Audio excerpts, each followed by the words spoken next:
रूस यूक्रेन युद्ध दोस्तों, इस युद्ध ने विश्व भर के देशों को 3 हिस्सों में बांट दिया। एक वो जो रूस के साथ थे, दूसरे वो जो यूक्रेन का समर्थन कर रहे थे, लेकिन तीसरा भारत जो ना रूस के खिलाफ गया और ना ही यूक्रेन के। रूस से भारत ने व्यापार को बढ़ाया और इस आपदा में देश के लिए अवसर तलाशा।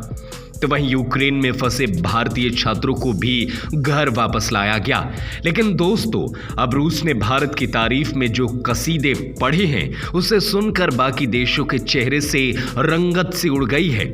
ऐसा हम इसलिए कह रहे हैं क्योंकि रूस ने न सिर्फ भारत की तारीफ की है, बल्कि भारत का शुक्रिया अदा भी किया है।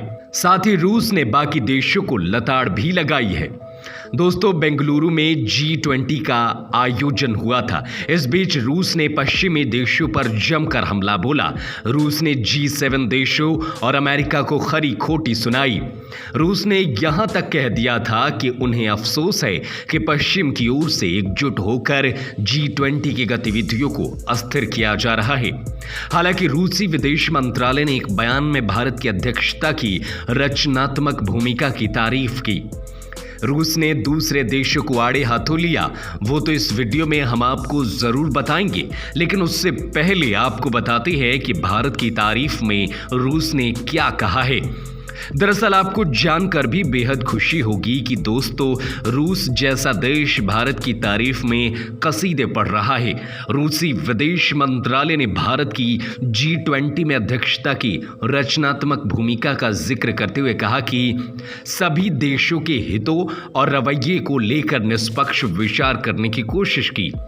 लेकिन इस रूस यूक्रेन युद्ध में भारत ने संतुलित नजरिया अपनाया, जो व्यापार और संबंधित इलाकों में आधुनिक चुनौतियों से निपटने के लिए बेहतर नींव तैयार करता है। एक तरफ रूस ने भारत की तारीफ की तो दूसरी तरफ G7 पर निशाना साधा। रूस ने आरोप लगाया कि उनके विरोधी, खास तौर पर अमेरिका, यूरोपीय संघ और G7 उन्हें अलग थलग करने की कोशिश में है। साथ ही अंतर्राष्ट्रीय सुरक्षा के साथ वैश्विक अर्थव्यवस्था के क्षेत्र की समस्या के लिए मॉस्को पर दोष मढ़ने का प्रयास किया जा रहा है। रूस यही नहीं रुका दोस्तों, रूसी विदेश मंत्रालय ने पश्चिमी देशों पर यूक्रेन की स्थिति को लेकर बेतुकी धारणाओं को उछालने का भी आरोप लगाया। रूस ने कहा कि बैठक के परिणामों को कभी भी सहमति का दर्जा नहीं मिला और इसे केवल अध्यक्ष के एक बयान के रूप में जारी किया गया। रूस यूक्रेन का कोई उल्लेख नहीं चाहता था क्योंकि उसका मानना है कि G20 को एक आर्थिक मंच बना रहना चाहिए और सुरक्षा क्षेत्र में हस्तक्षेप नहीं करना चाहिए।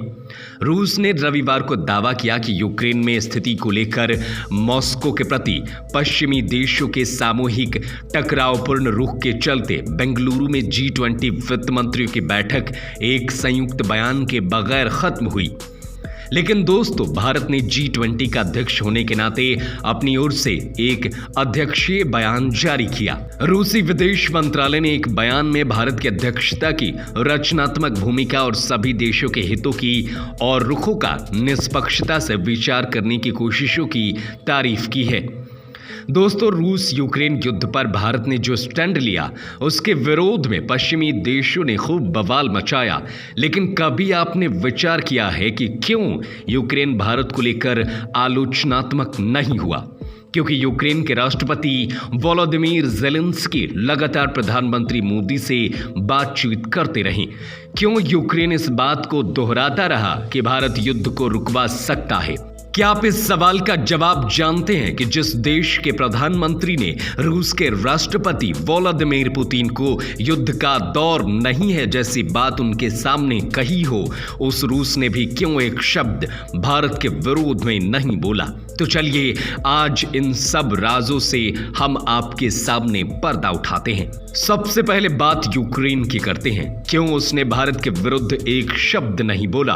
दोस्तों, रूस यूक्रेन युद्ध शुरू होने के बाद तमाम पश्चिमी देश यूक्रेन के समर्थन में आकर खड़े हो गए थे और उसका समर्थन करने का दिखावा करते रहे। जबकि भारत ढोल बजाने की जगह पर्दे के पीछे से अपना काम करता रहा। वो प्रधानमंत्री नरेंद्र मोदी ही थे जिनकी वजह से परमाणु युद्ध टल गया। बीते दिनों ही अमेरिका की केंद्रीय खुफिया एजेंसी CIA चीफ ने खुलासा किया था कि पीएम मोदी की बात मानकर ही पुतिन ने यूक्रेन पर परमाणु हमले का प्लान छोड़ा था। यदि प्रधानमंत्री मोदी ने नहीं रोका होता तो शायद आज दुनिया एक भयंकर तबाही का मंजर देख रही होती। इसी तरह भारत ने रूस यूक्रेन के कारण दुनिया पर मंडराए भूखमरी के संकट को कम करने में भी भारत की भूमिका अहम रही। भारत की इसी भूमिका का जिक्र हाल ही में विदेश मंत्री S जयशंकर ने अपने ऑस्ट्रिया दौरे पर की थी। उन्होंने कहा था कि हमने मॉस्को और कीव के बीच अनाज सौदे पर चुपचाप सहायता की थी। अब बात करते हैं रूस की कि आखिर भारत ने स्पष्ट तौर पर कह दिया था कि ये युद्ध का दौर नहीं है, फिर भी क्यों पुतिन भारत के विरुद्ध कुछ नहीं बोले। दरअसल दोस्तों ऐसा इसलिए हुआ क्योंकि उन्होंने भी देखा कि युद्ध को लेकर भारत किस तरह से अपने स्टैंड पर कायम रहा और पश्चिमी देशों का पीछे पीछे नहीं चला। पश्चिमी देशों ने भारत के तटस्थ रुख की काफी आलोचना की और दबाव बनाने की कोशिश की, लेकिन भारत के आगे उनकी एक नहीं चली। इसके अलावा भारत ने सबसे ऊपर रूस के साथ अपने संबंधों को रखा। भारत और रूस के बीच मित्रता काफी पुरानी है। हाल ही में इस जयशंकर ने भी भारत रूस के संबंधों का जिक्र करते हुए कहा था, हमारा रूस के साथ एक लंबा रिश्ता है, इस रिश्ते के इतिहास को देखना बहुत जरूरी है। उन्होंने पश्चिमी देशों को निशाने पर लेते हुए कहा था कि यह रिश्ता तब बना जब पश्चिमी लोकतांत्रिक देश पाकिस्तान को हथियार दे रहे थे और भारत को अपनी सुरक्षा के लिए भी हथियार नहीं मिल रहे थे। रूस के यूक्रेन के विरुद्ध युद्ध छेड़ने के बाद से ही पश्चिमी देश उस पर टूट पड़े और तमाम प्रतिबंधों लगाकर रूस को रोकने का प्रयास करते रहे। लेकिन दोस्तों इससे अलग भारत रूस के साथ अपने संबंधों और अपने हितों को ध्यान में रखकर रूस से कच्चा तेल समेत तमाम चीजें खरीदता रहा। तो ये थी वो वजह जिसने रूस को भारत की तारीफ करने पर मजबूर कर दिया है। तो दोस्तों आप भी कमेंट में अपनी राय हमें ज़रूर बताएं और बताएं कि आखिर इन सब चीज़ों के अलावा तारीफ की और क्या वजह हो सकती है। कमेंट करना ना भूलें और चैनल को ज़रूर सब्सक्राइब करें। ऐसी ही इंटरेस्टिंग खबरों को देखने के लिए हमारे चैनल को बेल आइकन को दबाएं ताकि हर खबर सबसे पहले आप तक पहुंच सके। जय हिंद, जय भारत।